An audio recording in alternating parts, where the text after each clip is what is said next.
Well, hey everybody, welcome to session 3 of the Made for More the Basics course or training or discipleship experience. We are talking today about the home gathering and the impact the home gathering has for you on the Made for More life. Remember, John 10:10, Jesus said, I have come that you may have life and have it to the full. Like Jesus wants to give you abundant life now and eternal life later, both. And that abundant life now comes from 3 gatherings. We saw this from Acts chapter 2, that the worship gathering, the home gathering, and the mission gathering of the church, these 3 gatherings are what we do as the church. This is the church's activity together that helps produce other disciples, other apprentices, other Padawans of Jesus to take his life and make his life and imitate your life after his. Okay. And so last session 2, we talked about the worship gathering. Today, we're going to double click on the home gathering. We're also going to remind you of these spiritual habits from Acts 2:42, that we individually can devote ourselves to the apostles' teaching, the prayers, fellowship, and breaking bread.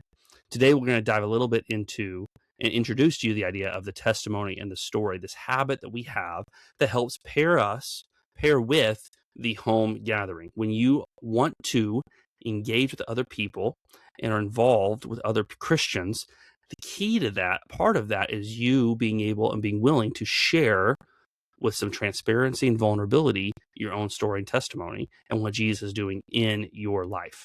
So we're going to dive into the home gathering here, straight from Acts 2. This is what the early church did to fulfill Jesus' command to make other apprentices, other disciples of Jesus. You see it here in this underlined section. Acts 2:42-47. It says this: they met in homes for the Lord's Supper and shared their meals with great joy and generosity, all the while praising God and enjoying the goodwill of all the people. This was their rhythm. And it was their rhythm for 2,000 years. You can track throughout church history different movements of Christianity, of people not just going to worship on Sundays, but gathering in homes with a smaller group of people to encourage each other in their walk with Jesus to become more like him. And the question I want to ask, and maybe you're asking, is why? Like, why gather in homes when you have worship at the temple? Like, isn't the worship at the temple, isn't that like the big thing? Isn't that the main thing? Isn't that the thing that we're all doing? Isn't that what it means to go to church? Yes and no. Like, worship at the temple is a third of what we believe produces, of the church's activity that produces disciples, that produces the full, abundant life that Jesus offers. The second third are home gatherings.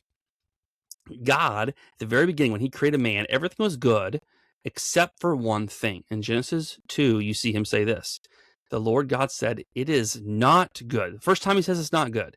It is not good for the man to be alone. I will make a helper suitable for him. It's not good for us to be alone. Like, that's the first not good thing in creation, is for man to be by himself. Yet the reality is we feel so alone. It's weird in this social modern age, the social media age, when we're more connected than ever, we feel more lonely than ever. Loneliness is an epidemic right now. I mean, if you living through COVID, experiencing not the inability to gather with other people, to be in person with other friends and relatives, loneliness wreaked havoc on our society. It has astronomically increased depression, anxiety, and mental health issues. And we are never more connected than ever, and we've never felt more alone. So much so, this is fascinating, that the United Kingdom in Britain actually has a minister of loneliness. Look at that headline: in a sad reflection of modern Britain, where 9 million live in isolation and 200,000 elderly go weeks without talking to a friend or relative, the Prime Minister appoints a minister for the lonely. That's how serious and severe loneliness is in our society. There's a story of a dad talking to his kindergarten son about loneliness and how there's lonely people in the world. And the son said this: well, let's get a list of all the lonely people in the world and a list of all the people who aren't lonely, and have the people who aren't lonely call the people who are lonely. I love that. If only it were that simple, right? Like that's what we should just do. We should just call people who are lonely and invite them to be part of our friend group, of our community. See, at the heart of loneliness is this desire to belong. We want to know others and to be known. This is at the heart of what we're looking for, of what we're all yearning for. Well, we're all asking, every worldview is asking the same three questions. Who am I? Why am I here? And where do I belong? This is at the heart of what we all want. Yet how are we so connected, yet feel so alone? A big part of it is mismanaged expectations. Brene Brown said this: the disappointment is unmet expectations. And the more significant the expectations, the more significant the disappointment. This even amplifies when you put it into a church religious context. Like, here's the people that's supposed to love everybody. Here's the people supposed to, that if they believe that every human being is made in the image of God, the Imago Dei, they give dignity and value worth to every person. So I'm going to go here because I feel so lonely. I'm looking for community. I'm looking to belong to someone or to something. And I go there. And the reality is I go to church. I go to the worship gathering. I walk in. I'm greeted by people at the door. I go and I sit in a seat. I listen to these songs. I hear someone talk. I take communion, and then I leave. I didn't get to talk to anybody or make any real connections. You see how that can be just earth-shattering to someone who has this hunger and this yearning and this longing to belong. Bobby Harrington said that everything in life has a spiritual dimension. When people gather to meet with Jesus, they bring heightened levels of unstated desires, dreams, and needs. In such expectations lie the joys and frustrations of church life.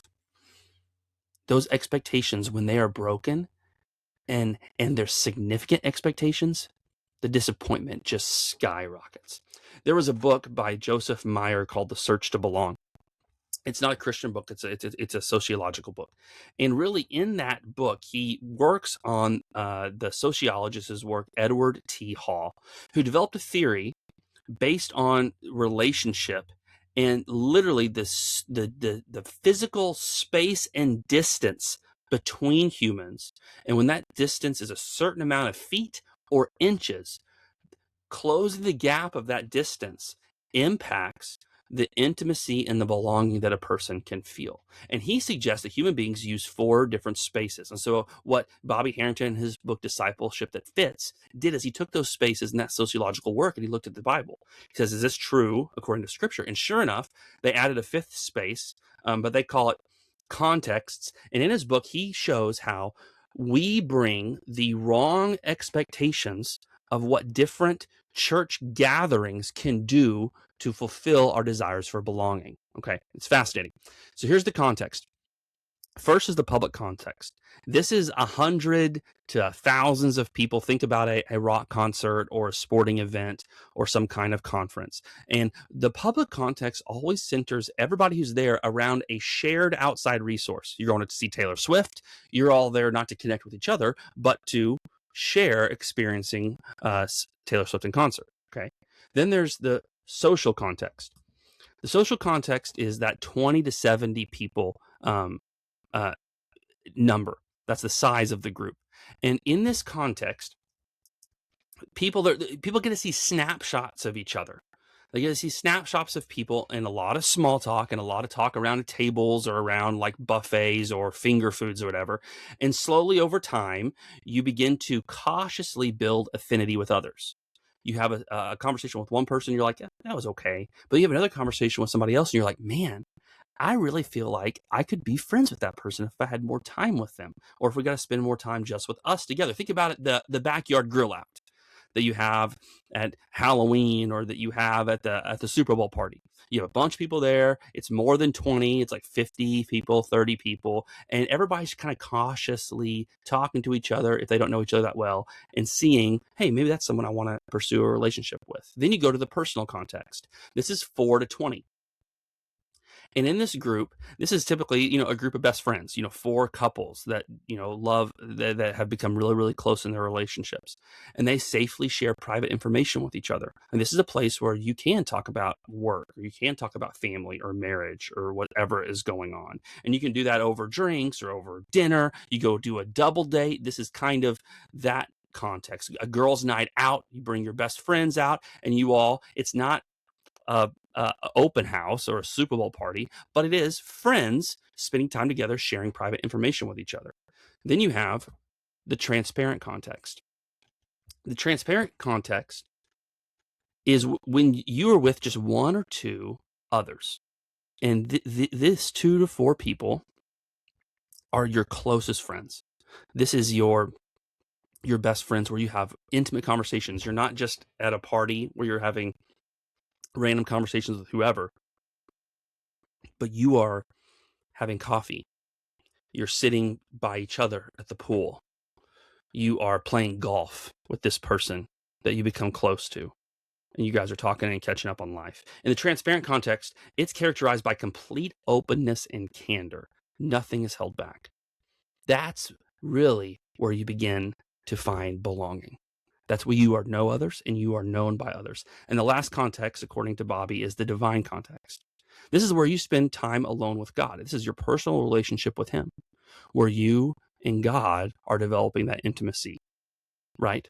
And what happened was Bobby studied the Gospels, and he saw that all of these contexts are seen in Jesus' ministry as He made disciples. Remember, we're talking about the made for more life. How do you get the full life, the abundant life, that made for more life? Well, you have to become an apprentice of Jesus. And then how do you make other disciples? Well, you do what Jesus did when He discipled His apprentices, when He trained them, His Padawans. We try and take what He did, and we do that too. And this is what Jesus did. Look at how He used these same numbers. Jesus spoke often to huge, large crowds. There were sometimes 5,000, 4,000 people Jesus was speaking to. And then there were times where He had 70 followers or 120 that He sent out to go do a short-term mission trip. And then He had His 12 closest followers, His disciples, that He spent a lot of time with, had a lot of conversations with, and He went deeper with them than He did with the crowds. And then there were moments where He just took Peter, James, and John, the three, up to the Mount of Transfiguration. He took them in at Jairus' daughter's house to heal her. He took just those three with Him into the Garden of Gethsemane before He was killed, because those were His closest ride and die friends. And lastly, Jesus often would go off by Himself to pray. You see, Jesus used these same contexts to train and apprentice people in His way of life, to help them love, look, and live like Him, to give them that full, abundant life. And so we as the church should do the same.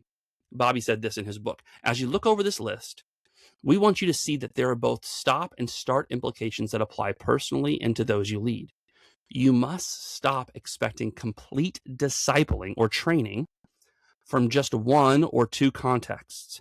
You must start a sustainable rhythm of church that gives you each of the 5 contexts, thereby enabling you to play your part in discipling others. He's saying you can't expect the worship gathering to do everything that all the other contexts desire you to do. I promise you that circles are always better than rows. The worship gathering is important and recalibrates your heart. It's not something to be dismissed, but it's incomplete. It's a third of what trains people to find that full life in Jesus. Actually, when you sit in a room and you begin to challenge each other and encourage each other and to support each other in the highs and lows of life, you begin to grow more and more and more in your faith, to become more like Jesus because of that. And so we as a church at the gathering, we wanted to make this accessible to everybody. How do we help you, as someone who's new to faith, new to Jesus, have involvement in these 5 contexts in a way in our busy 21st century world? Okay. And so this is what we've done. We took each context and we figured out, hey, how can we do this for our people at our church? So the public context, this is what our weekly worship service, this is our worship gathering. And what we want to help teach you to do today is to have right expectations for each one of these. Don't come to each of the contexts expecting it to be the be all end all. Know what the purpose of it is so that you don't have more and more disappointment as you try to find belonging at a public context of hundreds, or thousands of people coming for an outside shared resource. So the weekly worship service, the purpose of it is inspiration, movement, and movementum is what he calls it, and preaching. That's nothing really about belonging there. It's more about what you are experiencing and receiving from God in that moment. The social context, this is what we do with our dream team.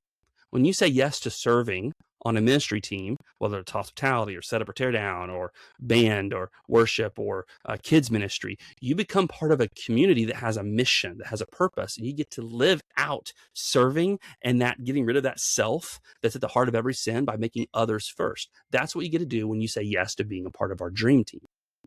Then there's the personal context. This is what we do with our home groups.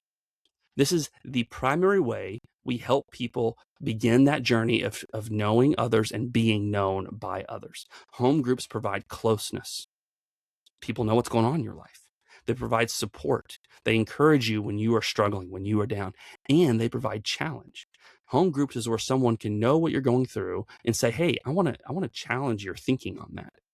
I want to challenge the way, you are living day in and day out. Like, do we need that for each other? We need that accountability for each other. Well, that happens at home group. That's not really going to happen sitting next to somebody every week for the worship gathering. Then there's the transparent context. This is where you deeply know someone. There's vulnerability, there's intimacy, openness, true lasting impact. And this happens organically at our church, where you're involved in the other three contexts. The reality is what happens is you have people who begin to say, hey, let's me and you go get coffee. Hey, let's go do this discipleship experience together. Hey, will you help me hold me accountable with this area of my life and text me separately outside of group? Intimacy, openness, and impact. That's the expectations you can have for that kind of transparent context. And the reality is we can't program this. You aren't transparent with strangers. All the other three contexts are leading and guiding you with the right relationships and rhythms where hopefully out of these things, the byproduct of them is that you begin to find one or two other people that you can become this ride or die friend with. Okay. And the last one is the divine context, this alone time with God.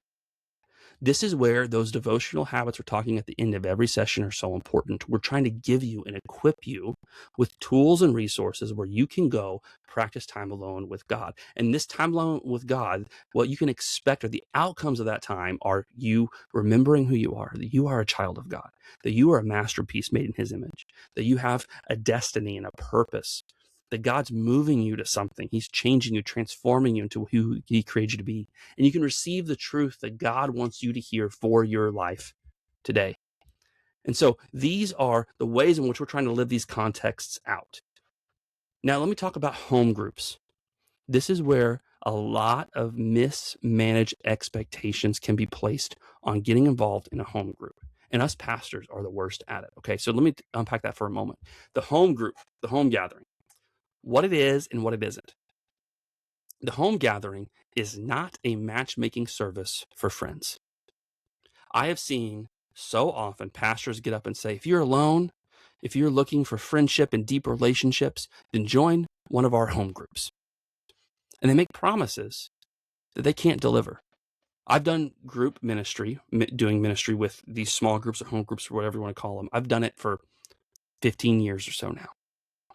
And what I have seen is that when you make that promise, you set an expectation that if you sign up for a group, us, the church, we will give you your best friends for life, your ride or die friends. And that may happen 15 to 20% of the time, but it doesn't happen 100% of the time. I can tell you that. It doesn't even happen probably 50% of the time. And what we do is we set these expectations for people that cannot be met. And when you have that hunger and that longing for that ride or die friend that knows you and that you know them so well, and a church in the religious setting makes a promise that it can't deliver, disappointment always follows. And the result is that either you are bitter or you pull away and you walk away from that church because they were too cliquey or whatever reason you bring up. Okay. I can't promise that you're going to find your best friends by joining a home group. That's the transparent context. This is the personal context. The transparent context is where you find your ride or die friends. Home groups are how we live out the personal context of closeness and support and challenge. So that's not what home groups are. It's not what the home gathering is. It's not a matchmaking service for friends. So what is it? Home gatherings are relational contexts. So it is relational. You still have a relationship with each other. But the purpose of it, the outcomes you can expect is you can get close with others, even if they're not your best friends. For closeness, support, and challenge. When you're in a home group, no, you have a group of people around you who know what is going on in your life. They know if you're sick or in the hospital or you lost your job. They know if you're having issues with your children or financial struggles because you're being safely transparent with them. It's for support. Home groups ensure that no one walks alone through the highs and lows of life. That you have people around you who are going to love you, even if you guys don't know have a lot in common, or you don't know what to talk about, or it's this person you just don't really click. The purpose of home groups is to say, listen, hey, I'm going to support you in this season of our life together. I'm going to make sure you're not alone. And then lastly, home groups are for challenge. It's you're putting yourself in a place where people are there to challenge you by their own walk with Jesus and by maybe giving you feedback on your life, where you can say, hey, I want other eyes on my life to help me grow my relationship with Jesus. Our heart with our home groups and our home gatherings is this, that your present should not isolate you. Yes, home gatherings may not be the place where all of those people are your best friends, your ride or die friends, where you're in that transparent context. I'll tell you this, my own story. I was in a home group for years and we were the best of friends. And we continued to grow. And we realized we needed to share this community with others because we knew people who didn't have what we had. And the result was that we took our group and we multiplied it. And we started 2 different groups out of it. And we invited these people who were alone, who didn't have belonging or connection, who were trying to go through life on their own. We invited them to come join our groups. And I'll tell you, not everybody in that second group were my ride or die friends. They were not my transparent contacts. Those guys were still in the other group. But what happened was those 2 groups, that one group went to 2, those 2 groups went to 4, and those 4 groups ended up being 6 in a period of 3 years. And those 6 groups had 75 people, adults and kids, all of which were surrounded with closeness, support, and challenge. Were they all of our best friends? No. My transparent contacts were these other 2 guys that were leading these other groups that I got to talk with about how we're discipling and how we're pastoring and shepherding and caring for these other people in our groups. Those are the ones that I confess my deepest, darkest secrets to, my struggles, my pain, my heartache. They were my ride or die friends, my transparent contacts. We continued to hang out with each other outside of group. I didn't meet them if it wasn't for the home group. A lot of times home groups, if you're in them for long enough, you're going to find those friends. They're going to be a byproduct of being in group after group after group, but maybe not all at the same time. But the reality is our home groups are designed to multiply so that every person, we want to live this value out, that every person who belongs to the family of God knows that they are not alone. Your present should not isolate you. That's what it looks like and what it means to be involved in the home gatherings of the church. It's bringing the right expectations so that you are not met with disappointment.